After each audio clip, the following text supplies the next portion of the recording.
Good morning, my Saturday morning connectors. It's a great day. It's a great morning. It's a great year. It's a great moment. Keep believing, keep hoping, keep hope alive. Live from the new studios. The Marketplace Connection is on the air. I want you to leap into your destiny, upgrade your thinking, expand your capacity because God wants to give you more. You are more than what you have become.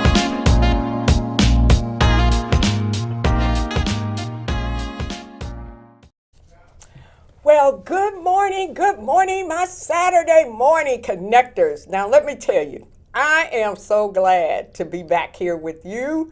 I am so glad to be back in front of the camera welcoming my Saturday morning connectors. I missed you guys. I hope you missed me. So I am so happy to be back with you. And I am your host, Linda Hunt, your host connector.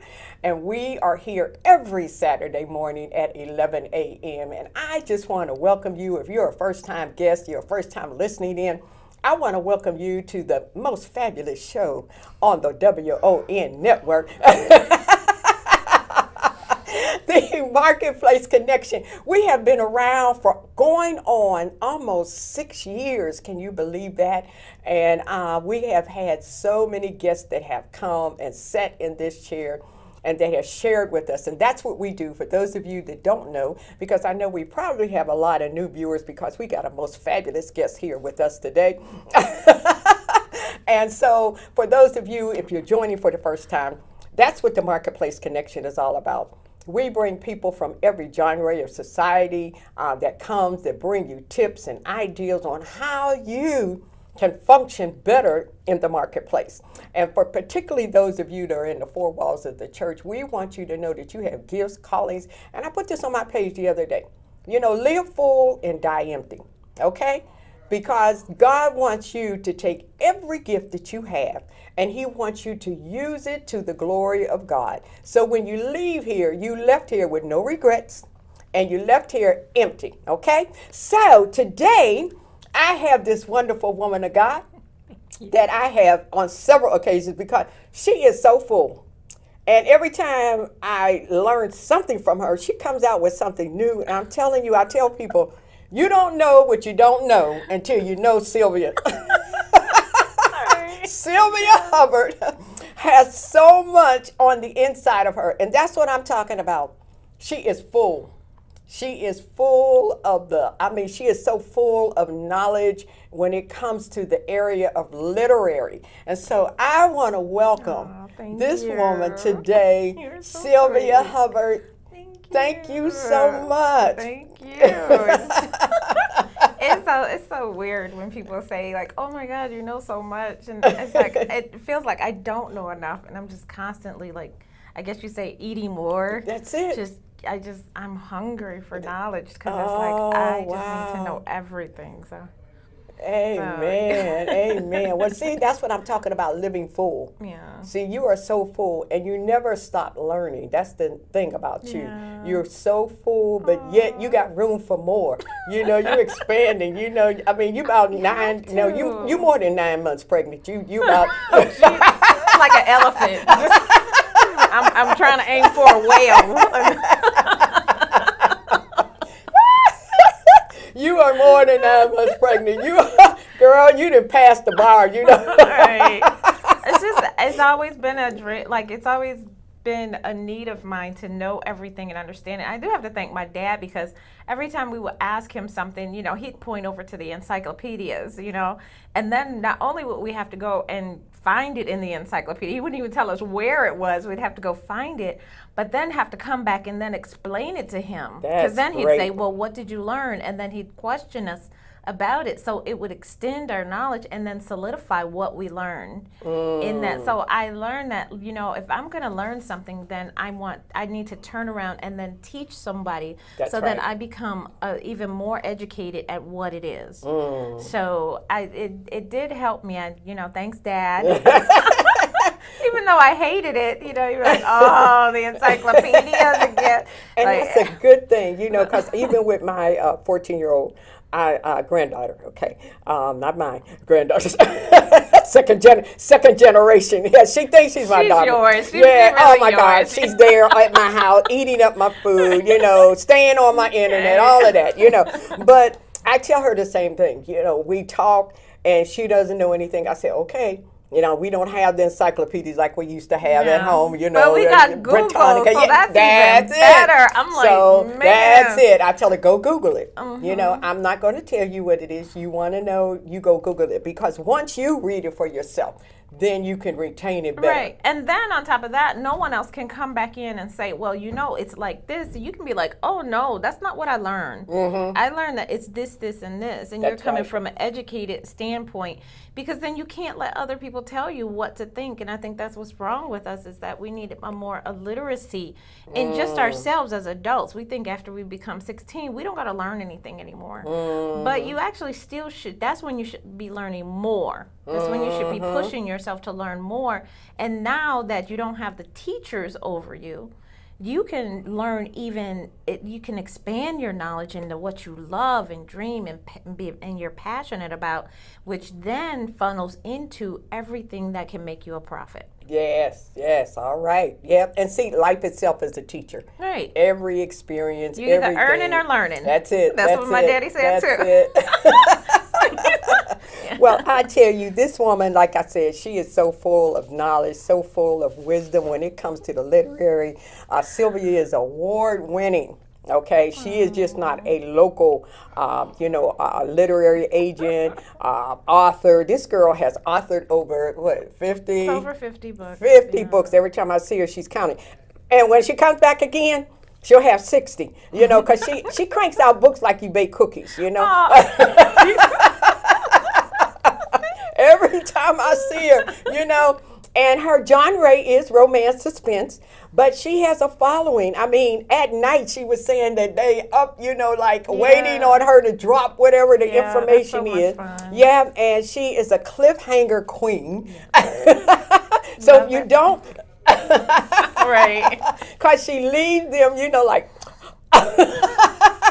like they're hungry for I more. just always say, like, my writing is more like, the frustrations in my life. So when I want to get it out, I just put it on paper. And I think right now I'm still in my frustrated high school, so I still got college, adulthood. So yeah, I'll probably be, by the time I die, 500 books in and still trying to write while I'm dying. Like, I just got to get this last frustration out, Put Lord. all your books in there with you, Right. your pens, papers. Yeah, I tell her she's like the Sonya Rhimes of the movies. Yeah, she is. I told her that before. I don't know whether you've ever thought about doing a movie score or something like that. I like to write. But I just think she's that good, and she has that many books and that many followers. She's just not local, international, people all over, because she has a great following. She has, as I said, over 50 romance suspense books. They're in more than 20 decades. She has been in more than 20. Yeah, more than 20. I started probably 1999 on Wow. until like now. So it's 2 decades. Okay, all right, because it said Almost 20 a here. score. Is that 20? Yeah, Oh my because I'm God. like, no, wait a minute. I look great. I look awesome. awesome. I'm like, wait a minute. I look awesome. I'm sorry about this. I just wanted to make sure that's you sitting here. I look awesome.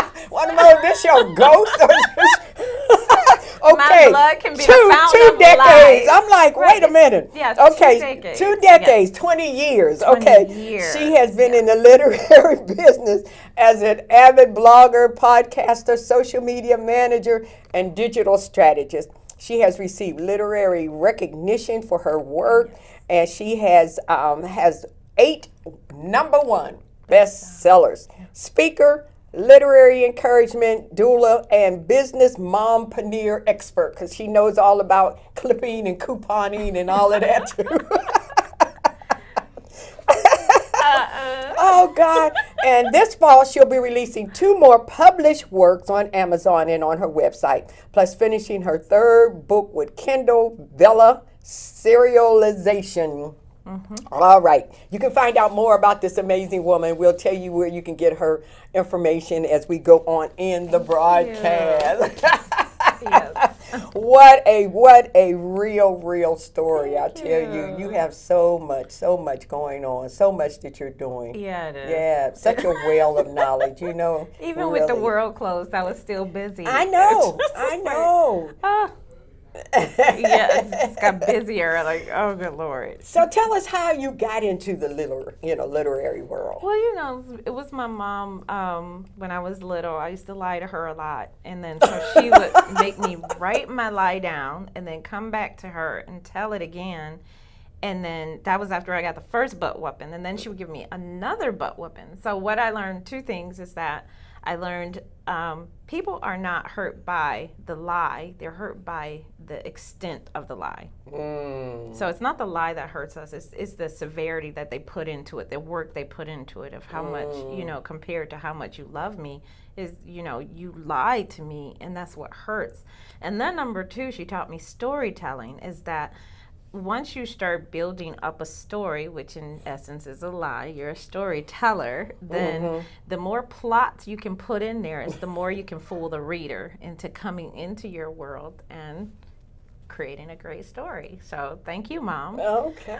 My pain became my pleasure. I stopped lying. Probably why I don't have a lot of friends. And then on top of that, like, it's just, it became more of an addiction that I must have. Like, I must be telling, like, what if, or where can I find this information, or what happened after this? I always wanted to know that extent of information. And if I didn't, then I would start building on that story itself. So reading a lot of, hearing a lot of news, reading a lot of things, hearing about other people's stories, you kind of start figuring out the world on your own.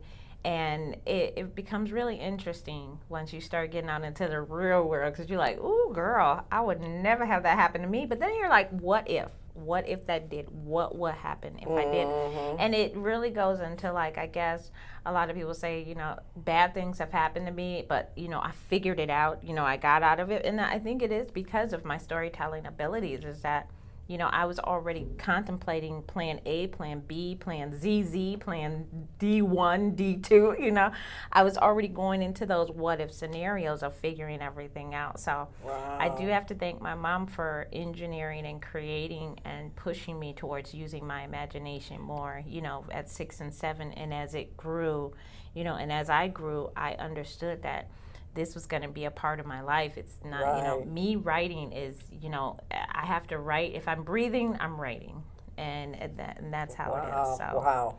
And so besides the writing, you do storytelling too as well, right? I do well, now I do online storytelling. I do online storytelling, especially as I moved on to, as technology moved on, I would do storytelling on my website where people could come and listen to me, like, tell a story, or I would actually write the story, and then usually every other day, or at least twice a week, I would push a story out, a new chapter out, so people would come back and see what was going on in the story. Now I've moved over where Amazon has a new venue where we can do the same thing, and I can make money per chapter. So they pay me per chapter to read it, and it's actually quite nice. It's actually like a nice. You can buy premium gas. You don't got to buy the regular gas. Okay, all right. So and what is that called? It's called the Amazon Kindle. It's called Amazon Kindle Vella series. So you can go there, you can look up my name, and then start instantly reading my story as I publish. I'm usually doing about 2 to 3 a week. 2 to 3 episodes a week, and people can come and see as the story gets bigger. And they can see you? Well, they don't see me. They just read. Hear you. They can read the work. They read the work, and then then I turn around on my Facebook every Tuesday. I come and talk about it, so people can ask me questions and tell me, why did I do that? Who did I kill? Like, okay, come on. Your characters become. But her characters become like they're real, because when people meet her in the street or whatever, and they want to know, they want to know what happened to Jonathan, what happened to Susan or whatever. Oh, I hate her. But in my head, as I'm writing, it's weird because when you're doing it live, it gets kind of convoluted because I could talk about my characters as if these are real people, but once I hit the end, then I go to the next person. Those people are real words. Those people are inside of a book. So it does become rather, especially in the writer's mind, those people have to be real because I have to know their emotions. I have to know what they want, what they desire as they go along on this journey and things are happening to them. So you really get into the character. It really gets into real. And I think that's why I probably don't have a lot of friends in terms of that because I have to live in reality because my brain is constantly making up stories that you got to be real. You can't be fake with me, and I can't have like people around me that are going to be like, not real with me. And I think my kids are like, they know that when they come to me, they have to come to me. We can't have any. Be real. Yeah, we have to be real. And I think, absolutely. I think as a mom, I've raised them to, okay, in this house, this is where you are. This is where you can be real with everybody and honest, and created a safe environment that, like, from the outside world to the inside world. Our house is our sanctuary, and this is where you can be yourself. You don't have to worry about getting hurt. You don't have to worry about anybody. We'll make fun of you because if you do something crazy, I'm gonna make fun of you. Right. But they know that in this house, we are secure in our love, and then if something happens, we all join together as a family, and we make things, make people happy. So I, that does reflect a lot of times in my own world, and I knew that was where I found my peace. Is in reality, I have to have reality around me in order to find my peace. So I can't have things around me that are not. So I understand. It keeps your circle small. It does. And it makes the self-care moments really matter because you really realize, like, when you go out into the world, you do have to have a shield. You have to literally be like, God, please protect me from this, you know. And then you just, when you come back home, then you can just take it off and just be yourself. So I think that's the wonderful thing about, I don't know if it's just my life or anybody else's life, is that you have that veil and you can go out, and being a fiction writer is so much fun, that I can just immediately immerse myself somewhere else. I don't have to be here stressed, whatever, I'm making a story up about it, Well, that's why you've done 8 #1 bestsellers.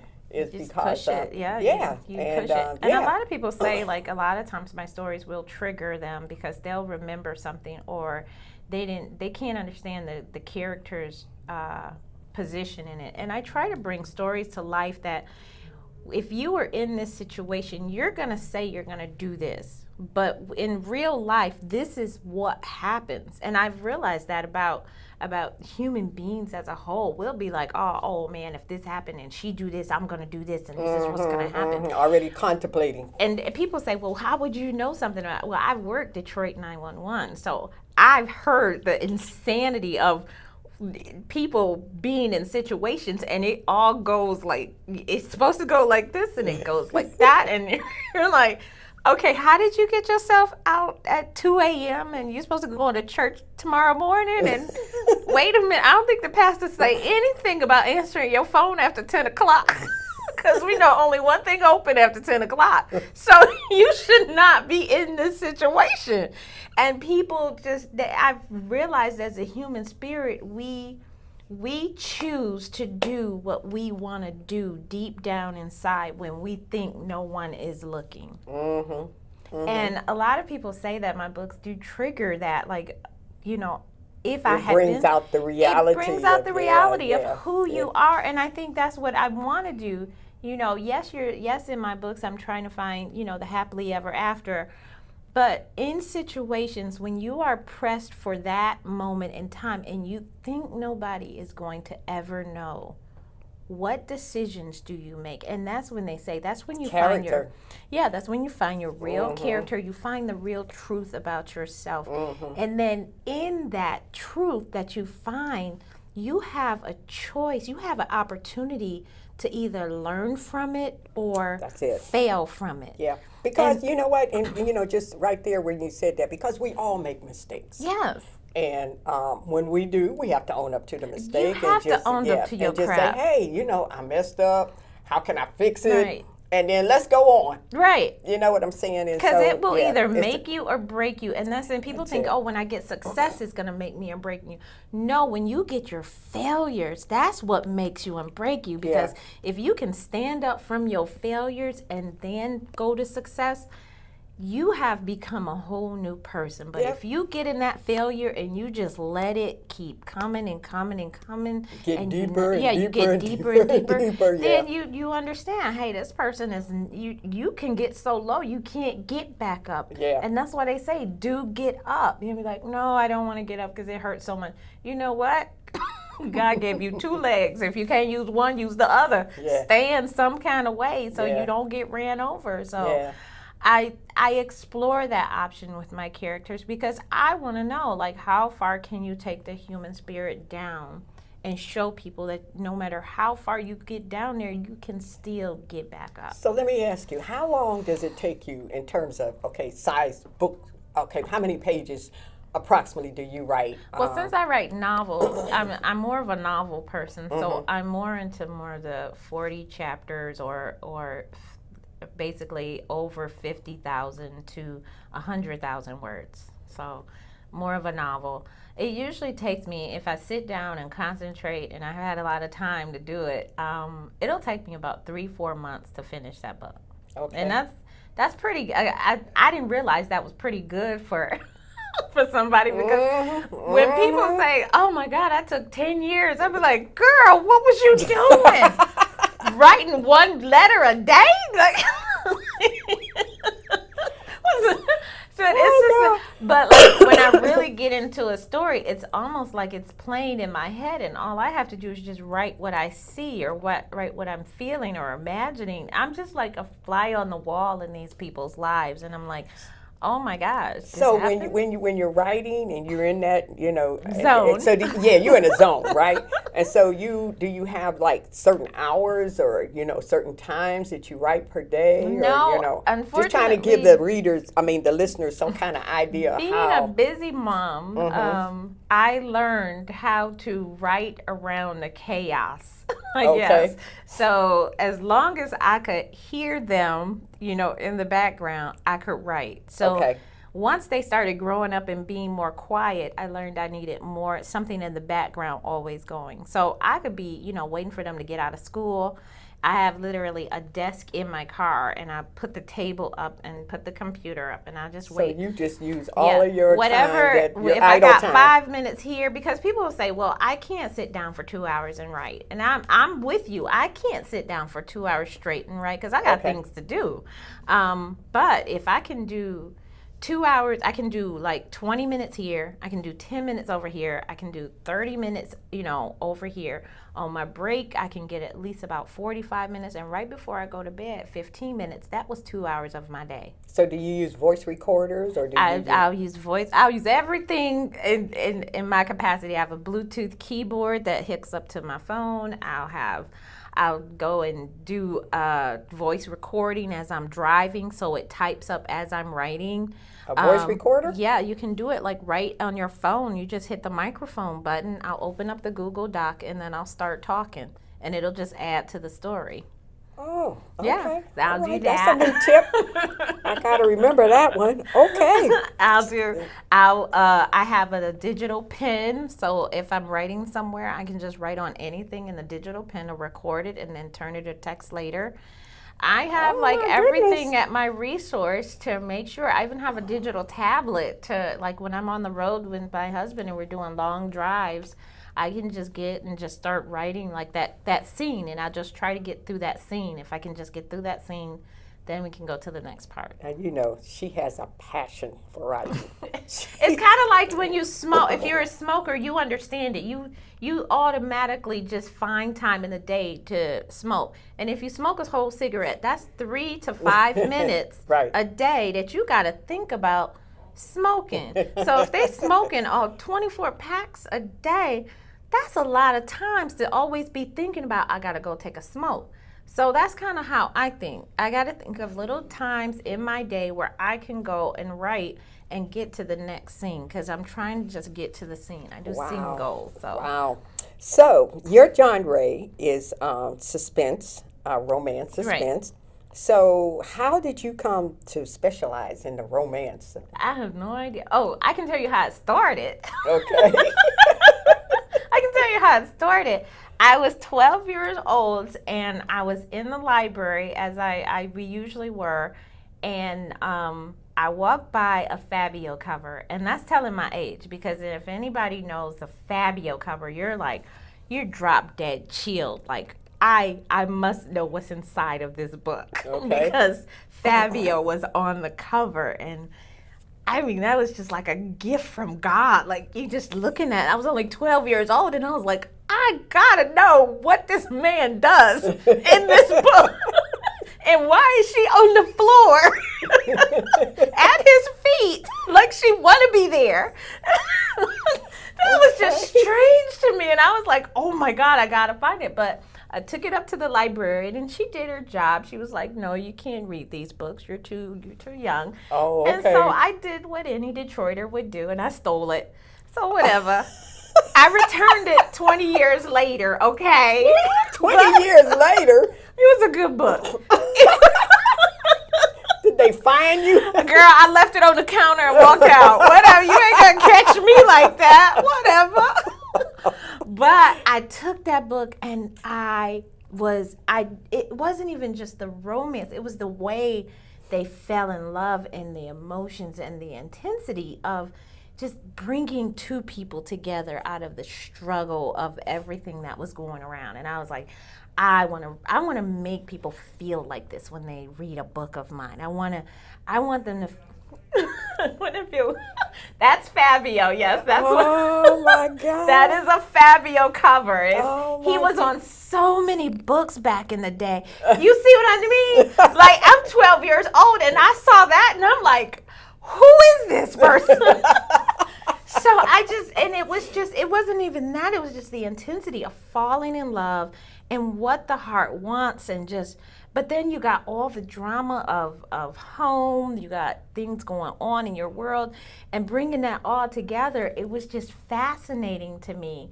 So, of course, being from Detroit, I love suspense and drama, and I just put all of it in there because I was like, what woman just automatically spends a weekend falling in love?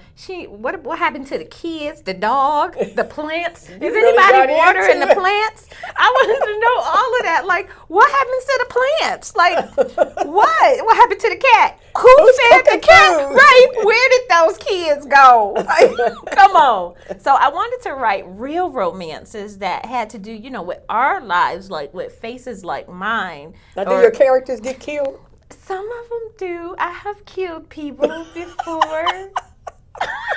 Only in the book, though, I swear. I swear, only in the book. But oh my God. So it's so much fun because I can just take it and like, oh, that high school bully. Oh yeah, that's the name of the antagonist. Oh my goodness. We know what's gonna happen to him at the end. Oh gosh, she kills him. So it's like, yeah, I tell people, I make people fall in love, but sometimes they get killed. Sometimes I do kill people, but All not right. necessarily in that order. So you just have to read and find out. Right. So, but it's so much fun because then on top of that, my dad was also a chemist. So in incorporating technology and science and all of education that all in the book. Okay. It's just so much fun. I can become anyone. Like, one of my books was called Beautiful, and she actually spliced DNA. So I had to learn how to splice DNA. And it was so much fun, like learning about how to do that. Because I had to incorporate that in the book, and along with that, then it was the love part, and then it was just, the family drama. Yes. So, do you carry your characters over sometimes? Right, which is that's why I call it the literary world of Sylvia Hubbard, is because I'll have a cop in maybe book 2, and I can use the cop again in book 7 and book 8, and he'll have this. Of course, you know that he's always he's trying to quit smoking, so when he comes on the scene, they'll be like, "Oh, you smoking again?" That means he's stressed about something, and then they'll ask him about his wife, and things are going bad at home. So he has like an ongoing story throughout all these books, and then eventually by book 17 he'll have his own book, and you'll find out like why he has all this stress in his life and blah blah blah. So that's usually how it goes. It's like a character will get introduced, and then eventually you'll fall in love with this character, and then he's got to have a book. They got to have a book. So wow. So the queen of the cliffhanger. That's kind of like explain to the audience what a cliffhanger is. So for those writers, because I didn't know until I met Sylvia about the cliffhanger, so tell us a little bit about. So a cliffhanger is basically it is a high point. It is a high point in the story, and some people relegate it as the car drives off the cliff, and that's what creates the cliffhanger. Is that what happened to the characters once the car drove off the cliff and the screen goes dark? That becomes a cliffhanger. Well, you can have low and high cliffhangers, where, the person opens the door, who's at the door, and then the scene goes black. Or, you can... but it leaves you like, but what creates what creates a great writer is that you've already initiated the cliffhanger at the beginning of the scene. That means when she walked into the room, she saw something strange, and then now she hears clicking, and now she hears something, she smells something bad in the air, and oh my God, what was that? Boom. Then the scene goes dark. I already set you up by saying there was something strange when she first walked in the room, and then she opens up the closet door. Bam, scene goes dark. What was in the door? I've already set you up as once, and it's so nice because you can use this almost in any kind of way in order to build the story, because you want them to keep turning the pages. You make people really think. I mean, when they read your book, I want you to think. You gotta really think when you. I want you to smell it. I want you to taste it. I want you to just love it. Like I am in this. This book. is a movie on paper. I am sorry. All right, what happened in the closet? What happened in the closet? Right. I love that. And then I love going to career days and showing kids, we can just walk across the street. Your mom calls, time to come home. Let's walk across the street and go into our house. I said, but what if you get outside and it was foggy outside, and you can smell the rain that had just happened, and then you smell this strange air, and you're walking, and then you hear this clicking noise behind you, but you don't want to turn around, so you're walking faster and faster and faster, and then you feel something tug at your coat just as you put your key in, and then you close the door. And the kids will be so immersed. I said, it's not because I'm already like, okay. It's not just walking across the street. Right. It's a feeling. You have to immerse them in there in order to make that cliffhanger just feels like, what was outside? And are you going back out there to check it? Oh God! So that's the fun part, and I think that the readers actually done me cliffhanger queen. So it was kind of like they kept saying that after every chapter, like, oh, Sylvia, I'm flying to Detroit to come and make you tell me the story. No, that doesn't happen. They gotta wait, Yeah, they gotta wait like everybody else. So like even I am on edge, like when I'm writing it. Like I'm like, oh my God, what's gonna happen next? Yeah. Oh my God! And all it is coming out of her mind. Okay, and that's the fun part. Yes. That's the fun part, is that I can sit at home and be just entertained all by myself. Oh my! The literary world. That's right. With the secret. What was it? Secret World of Walter Mitty? You remember? Yes, right. He was in his own head. I used to love that when I was a kid, because his wife was a nag, right, and he would go into this world of his own to escape her, and he had all this imagination imagination. You know, all that's built what up on top of each other. And Yes. that's the fun part about it. And I think even Einstein said this, that imagination is more powerful than education, because it does. It actually, education is more like a cherry on top. Once you pour that down into it, it just blooms. Like, it's just so much fun. So And you know, I think as adults, we a lot of times we lose our lose it. We imagination. stop That's it. right. Yeah. And you know, and God wants us, you know, to have an imagination. You know, He wouldn't have gave it to us. that's right. I'm He like, wants us use to it. have an imagination about what can we do, and that's how you learn new things. That's how you take on new That's how projects. you grow. That's how you grow. And exactly. you have to grow. You got to remember, you are a human being. You are alive. You need to grow. You don't just stop when you become 21. on. You have to continuously feed the brain, feed the body, in order to it to expand and stay healthy. And that's one of the things, is that you are gonna be growing a lot when you are feeding your imagination. So I encourage everybody, read a book, write a book, Read a book. then read a book some more, and write another book. So, are you on Clubhouse social media? I am on Clubhouse. Okay, Yes, it's Sylvia okay. Hubbard 1. Like Sylvia everywhere Hubbard else. Sylvia Hubbard Okay. 1. I Okay. love What days? I'm not on the. I guess like I'll jump in the rooms that I like and then give my opinion and jump back out. Okay, so you haven't created a room. I haven't created a room yet. Okay. I'm kind of falling back because, I'm too busy. Yeah, right. I'm too busy writing. But on top of that, I'm on other social media platforms that, you know, and I'm just kind of helping other people rooms. So people invite me into their Clubhouse, and, you know, I'll drop a knowledge bomb and then leave So out. give us, if you can, producer, some of her places where people can get in touch with her, because I know people are wanting to know, how can I get in touch with this lady? And I want them to know, you know, as many times as we can, because she is the person to know. All I can tell you that I used to go to your Motown Writers group. writers group on Saturday morning. We still do it, Are actually, you? online. Oh, okay. We're on Still Facebook, same time? Same time, 10 a.m. 10 We still a.m.? come in. Oh. We have guests there. We just had Kimberly Batchelor Davis, and she Yeah. was so amazing. I was so glad she came for me.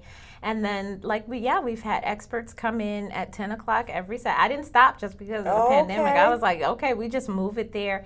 And a lot of people were already there, so I was just like, okay, let's have a live there. Okay. And that's what we do. You can always go back and look at the videos, because I usually because have all I'm the usually in videos transition here, but you know, when I was downtown, I would, you know, You after can I got always done, go back I'd and run listen over. to the replay. Yeah. So yeah, please go back, because we even had Dale. They're on YouTube? No, I've been pushing them on YouTube slowly, but you can go to the Facebook group and hit the video option.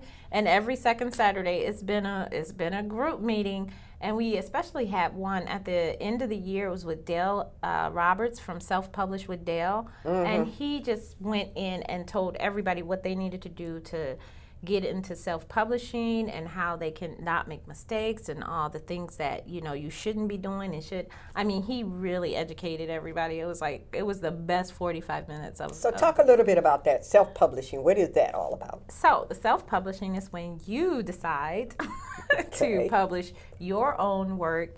I usually say there's usually two stages of self-publishing. You can either be a DIY, where you wear all the hats. You pretty much, you know, you can outsource your design, which I do always outsource your editing, but you ultimately get to choose between how the book looks, how the book is set up, and how the book is sold. So you become that DIY self-publisher from the beginning.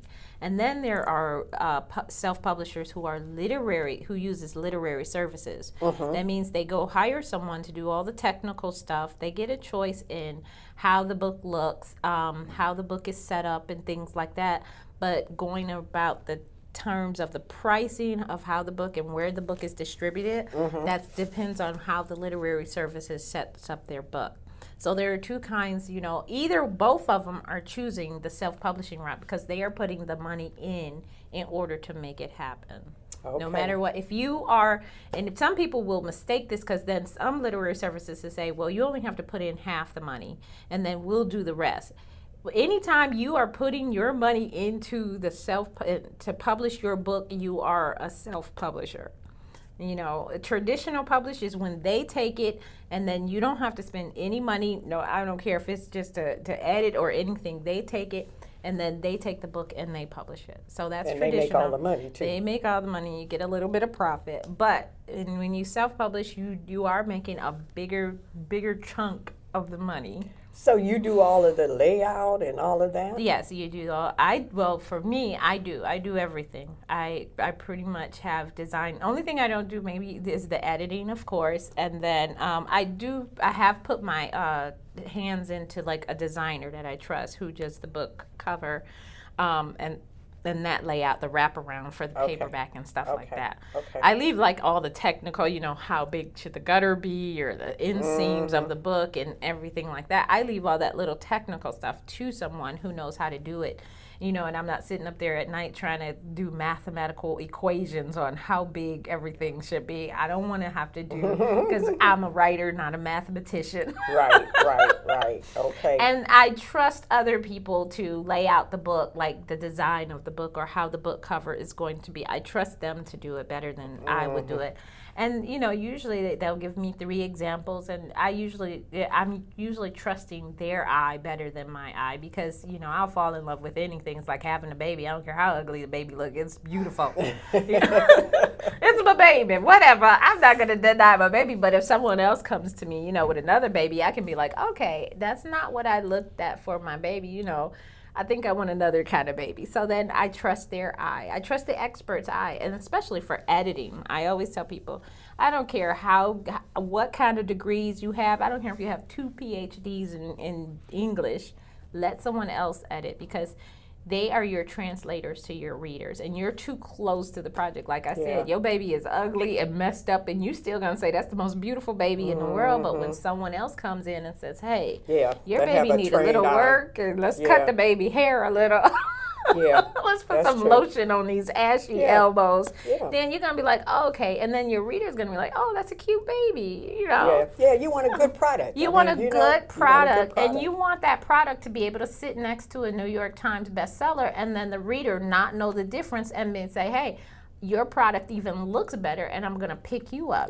And then you're pushing the New York Times out of the way and becoming in that place. So that's how good you want to make your product. So it's a love of mine, and to see it as a book. And I encourage everyone, if you can do it, do it. All right. All right. Well, listen, we're going to take a break, and we're going to play a clip in the break, and then we're going to come right back. And we do not want you to miss, because you want to hear the 5 mistakes authors make that makes Sylvia mad.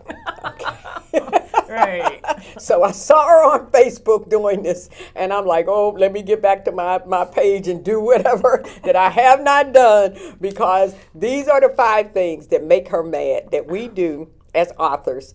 And you want to know how to do it right. So we're going to take a break. We're going to play this clip right quick, and then we're going to come back and talk about these 5 mistakes. So stay with us. So today we're going to be going through a series that helps you get to engaging and grabbing readers and getting them to buy books. And this is the first part of the series. And in the first part, we're going to be talking about making a plan. Now, most of the stuff I'm going to be grabbing from, most of the information comes from my 21st Century Marketing for Authors. You can grab a 4-book bundle, which includes this book. It's a limited time. I got the link below, and grab that so then you're able to get in on it and find out what we're talking about and having even more information than what I'm really saying to you. So grab that 4-book bundle in the link below. So making a plan. Now, we hear that word a lot, that's called target marketing, but it gets so convoluted and so many people explain it in so many different ways. So what I'm doing is going step by step on trying to find your target market. If you don't know how, or you don't know who it is, then I'm going to help you start on the path to trying to gather that target market and understand them, so you can be able to get them to buy your book. So these are just basic steps that you can do in order to do it. Now, like I said, this one is called making a plan. And the first thing in order to get to that target market is to make a plan to find them. And basically your marketing plan is how your book is to be sold, and how your target market is to find your books. So the first thing, of course, get a planner, and then basically outline your promotion strategies. And how you do this is an easy way is to create a content calendar. So just print out an empty calendar from the programs. You can print it out anywhere in your Microsoft Word or any Word formatting document, and then literally on each day make a plan. I was talking to a client, and how I suggested it to her, because she was like, well, what do I put in these boxes? What do I say? And I said, the easy suggestion I can tell you is to go to Pinterest and basically type in author content marketing strategies, and calendars will pop up. Or you can say author content calendars, and different calendars will pop up. Find 12 of them with things that you like, print them out, and pop them in those empty boxes for every month, and you have an entire month of content strategy that you can do. That's the easiest way I can tell you of how to make a marketing plan for yourself. And I mean, basically, once you stick to that schedule of every day I'm going to do whatever I put in this box, it gets easier and easier. Another great tip to keep to this plan that you have made is also use social media managers that can help you. So you can use things like Buffer or Hootsuite. You don't even have to pay. You can go for the free. I love using Buffer a lot because it also sends out to LinkedIn. And I also use Planoly, who sends out, and then I can also see my feed before I send it out to see what's to come, and make sure that I have a really good even feed going out on Instagram. So if you want more tips and more tricks on how to grab those readers as we go through this series of finding and getting our readers, getting a good target market and finding our target market, I'd love for you to join me. Make sure you subscribe. More to come. Don't forget to grab the 21st Century Author Marketing, so then you can follow along with me of the steps in order to get your readers. I really do appreciate you joining me. I will love for you to go to my website and also subscribe. All right, how about that? Now, she has given you tips on how to get readers. Now, for every author out there that is listening and you want to know how to increase your audience, and particularly for those of you that intend to write again and you want to increase your readership, those people that will read your book and follow you as you go along in your authoring journey, make sure you get that information. Give it to them one more time where they can find that. So you can go to, either way, you can always go to sylviahubbard.com, Okay. And then click on the book section, or just go to gumroad.com/sylviahubbard1. Okay. But either way, it's always there and around. And yeah, just go to my website, hit books, and then scroll down past the fiction books, and all the nonfiction books are right under there as well. Okay. I kind of make it as easy as possible so people can just click and go and Okay. leave me alone, and All so I right. can make more content. Okay. All right. That's what she's all I want about. to share, but Yeah. I'm like, okay, Don't- come that's on. right. Let's get it Don't going. take too much of my time. I Right. can get back writing those fiction stories, those romance stories, and falling in love and all of that. Right. But I found like over the years, a lot of people would like ask me questions over and over again. And then once that became like, I was saying it repeatedly, I was Right. like, okay, let me just put it in a small book, or let me put it in a white paper, so then people can just download it and have the tips and tricks that they Right. need. And then, so like usually these books are created based on what people actually really want to know. Not Okay. just, I'm just trying to feed you something. I want to make sure you are full when I feed you, and then you know how to learn from this and then go to the next project, Even if you say you're going to write one book, you can take that book and do other things with That's it right. and still get a reader base to that initial book. And no matter what, like you said, you should be trying to get to that next book. You That's should be right. trying to get to that next project, that literary project, because you do want your readership to grow at all persons. If you tell me you only, people be so excited, oh, I sold 5,000 copies of my book. I'm so happy for you, but there are millions of people out there. Oh, what about those that write books and then they don't sell them? They just sit in the box, okay? I'm talking to some of my people that are some of my authors. That's basically why I did really start Motown Writers Network, is because it was a lady. She had just got divorced, and she was in probably about $500,000 in debt.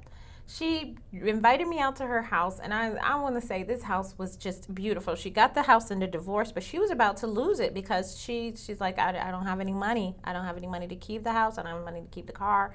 And she took me out to her garage. It was filled with cases and cases of books That she wrote? that she had written. Oh my And goodness. she was like, I went and invested, and I got these books printed, and now I don't know what to do with them.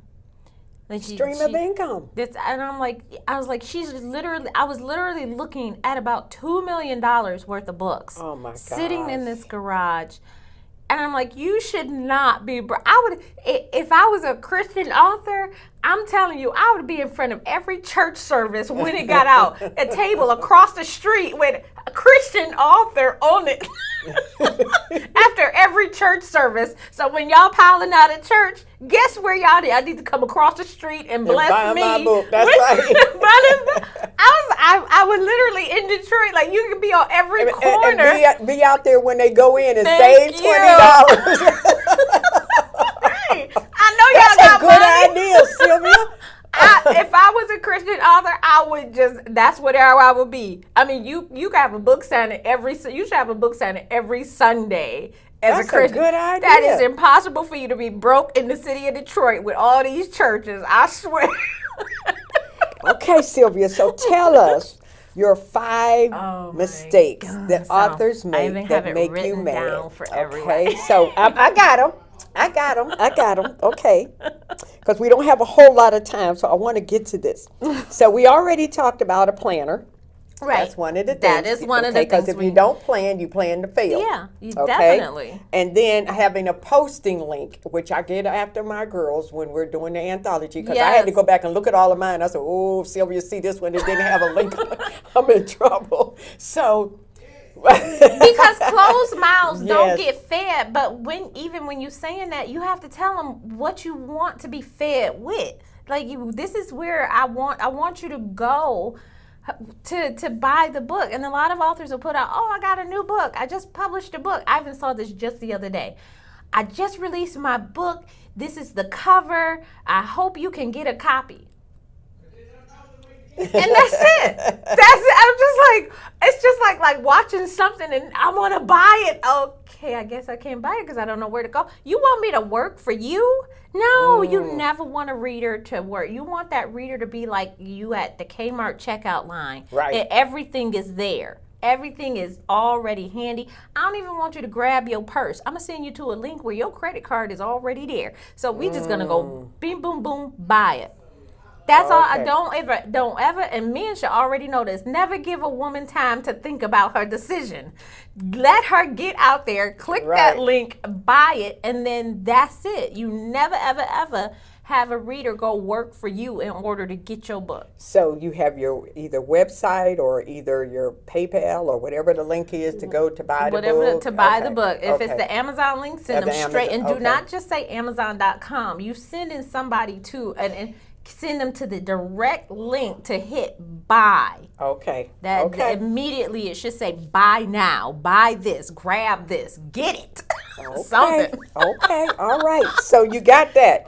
You need a link, ladies and gentlemen, on your post when Yes, you post definitely. on any of your websites, so people can go directly and buy your book. You don't always have to be in front of somebody to sell a book. People can still buy your book. You know, it's good to do book signings, but there's multiple ways that you can do sell your QR book. codes But you just got to do it. Yeah, it's so many ways. I saw one author, she literally had QR codes on the back of her book, on the back of her book card. So when you got the book, you saw the business card, it had her book cover, turn it around, you could scan it with your phone and then buy the book right there. Great idea. So she was out and about at a thing. We were just walking around, and she was just handing her book cards out. Like, you could immediately, hey, I like this. That's a good idea. That's a way to advertise. Just give your book cards out with the scanner on it. Mm-hmm. Buy the book right there. Okay. All right. Okay. Thank you. Yes. You can get QR codes for free, literally. Okay. So, updating your website. Yes, your website should not be a billboard. And they used to say, like, if when you Google your name, your website should be the #1 listing. It should be. And they used to have in the suspense world, they have, you know, if you want to hide a dead body, just put it on the 3rd page of Google, because nobody goes there. Literally, if you're not making your website active at least once a week, what Google considers you dead. So your website is dead to the world if you're not updating it. Your website should not be a billboard. So, so let me ask you a question, because some people, you know, have other people do their website. So how can you be updating? You need to be a blog admin. into your, #1, your web, that's just like open up a business and giving somebody the keys to your store. Okay. Why would you do that? Why would you not be an admin of your website? Okay. And then on top of that, you should incorporate a blog. And on the blog, you can update them about your literary life, your book sales you got going on, a review that you had. This can be 52 times. It's 52 times a year. You can do something 52 times, 500 words. Hey, today I got blessed. You know, the Lord put $10 in front of me on the ground when I needed it. I was able to buy my favorite Popeyes. Woo, thank you, Jesus. That's a blog update. Okay. You know, constantly 52 times a year, you have to once a week update this blog, especially with your literary life. If you got an award, if I'm on this great Marketplace Connection show, I need to be updating my blog and letting people know, hey, come rewatch the show, watch the replay of it. That's something easy. If you're doing something once a week in your literary life, put it on your blog and let them know, and keep your blog updated. Okay, all right. So let's see now, book releases. Tell us without post graphics or no graphics. You have to use, in this day and age, you have to have graphics for anything. And I did see this a week ago. Somebody just put in, hey, my book is available on Amazon.com. Check it out. That's all they had. It was a text. I barely saw it because I was scrolling through. And you got to remember, people are scrolling through social media. They stop at video and they stop at pictures. Okay. If you don't have either one, then no, they forget it. You're like that 3rd page of Google. You're dead to them. They don't see you. And then you're like, well, I told everybody. I posted it on social media. And I'd be like, okay, when did your book come out? Well, it came out in April of this year. And I was like, when did you make that post? Oh, well, I made it in April. So people are not reading posts from April. Did you post about it yesterday, day before yesterday? Right. You got to remember, this has to be an ongoing experience, because when was the last time you saw a repeat in your feed? Hardly ever. You hardly ever see, unless it's a popular subject or a popular title or a lot of people are talking about it. So you need to be putting out in a different way, not the same thing every time. Please, that's just like going around saying, buy my book. Okay, buy my book. Oh, did I tell you about my book? Could you buy my book? Just buy my book. Just buy my book. Could you buy my book? That is annoying. So find a different way to say, you know, this is about your book. Incorporate it into conversations. Now, don't just be throwing it out there when it's inappropriate. You know, you're at a funeral and you're like, hey, this is a great inspirational read. That's inappropriate. Okay. So you want to try to do it in a good way, but make it great. And promotional graphics are very important. Okay. Video and graphics are the way to go. As you can see, even Instagram said they're not just a photo site anymore. They're going to be a photo and video site. Okay. So right now, if you are holding your phone, you have more technology in your hand than the people that slingshot the space shuttle to the moon. You have like 20 times more power in your hand. Use that technology. You have your own media center right in your hand. You have a photo, you have media, you have a TV show, you have a TV production studio right in your hand. Use it to the best of your ability and get yourself out there. Yeah. Well, see, the thing that people have to realize, I think they think because, oh, I'm overdoing it, people don't want to hear it. It's a busy world out there. Yes. And there's so much noise out there in the internet, and you just have to be a player. You have to make up your mind that if you're in business, I mean, just like you said, if you're going to a store, the business owner can't come to the business every other day, right? You know, or once a week, right. And you're in business, and so you have to think like that. And so if you have a book, for those of you that have a book, all of the things that she's telling you are things that you have to do if you want to see your book become either a bestseller or if you want to sell books. Thank you. You know, but you have to think it like this too. Even when you have great grandchildren, they will always know about McDonald's fries. Yeah. McDonald's will never have to put out another commercial in their entire life. And your great grandchildren. But McDonald's, how many commercials do you see a day? That's right. Of McDonald's? I don't care if you watch Netflix all day. Somehow McDonald's is gonna make sure you see advertisement about them. So if McDonald's is working hard every day to make sure that people see McDonald's every day, how hard do you think? And nobody don't even know about you. Don't know you, right? Guess how hard you have to. You have to work 20 times harder than what McDonald's is doing in order to get out there. So that's how and you don't even see how they do it in a different way every time. Right. You see about their fries, their parfaits, their hamburgers, Okay. whatever. Now, number 5 is don't have a mailing list.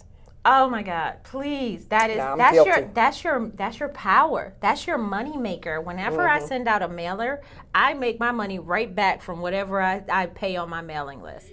I make money every time I send an email out. That's nice to know that. Like you could have 100 people. If every 100 people send you $1, that's a dollar. That's so how do you make your graphics right quickly? I mean, do you do your own graphics? I do it. You can use Canva.com. Canva. It's so many graphic programs on your phone you can use. That's just, and if you have an iPhone, you should be just shot before not having good graphics, because they have so many programs and so easy to use that you can just become your own like graphic designer in a day.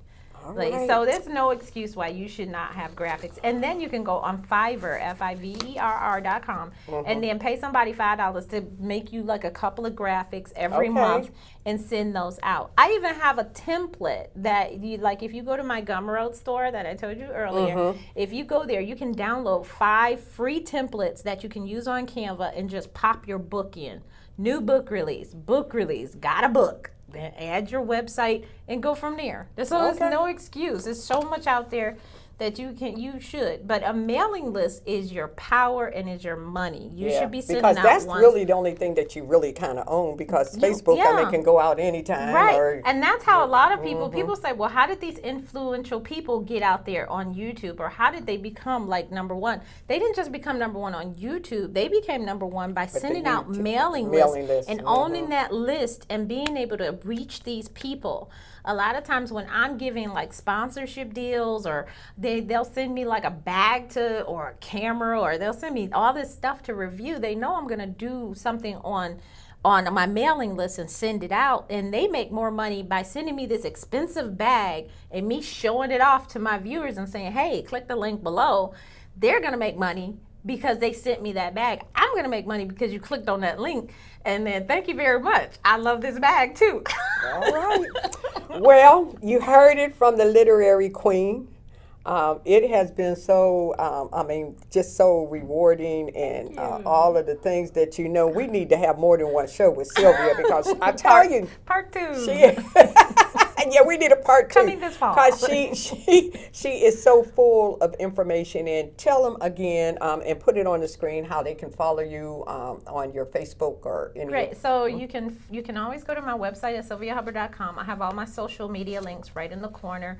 But on my social media, if you go on any social media link, it's Sylvia Hubbard 1, and that's the number 1. So it's easy to find me on almost any social media. That's all I am. SylviaHubbard1.com. No, just Sylvia Hubbard 1 on social media. Social but media. At my And the other one is Sylvia website Hubbard. is sylviahubbard.com. My Okay, website is sylviahubbard.com. definitely sylviahubbard.com. Well, I tell you, this has been so impactful, so much. I have learned so much and always learn so much from this woman. I You. follow her.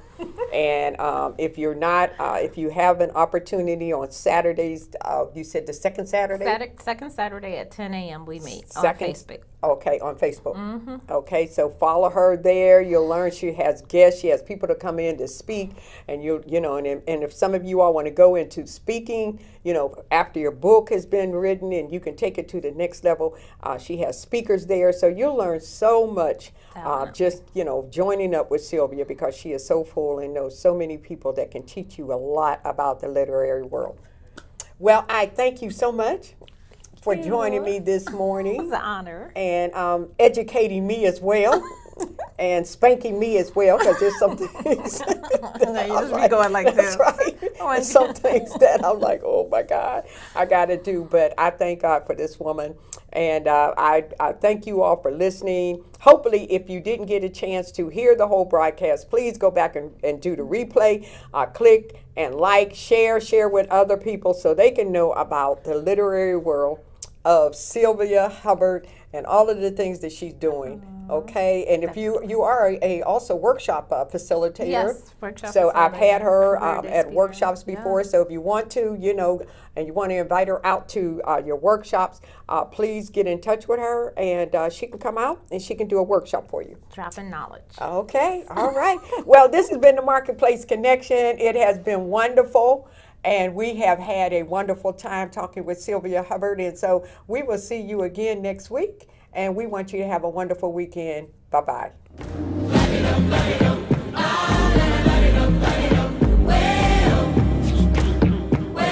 Stop looking in the rearview mirror of life filled with regrets. Stop regretting life with I woulda, coulda, shoulda before it's too late. Live life on purpose, for a purpose, with a purpose. Get your copy of Living and Loving Life Without Regrets by going to any of the various retailers listed on the screen.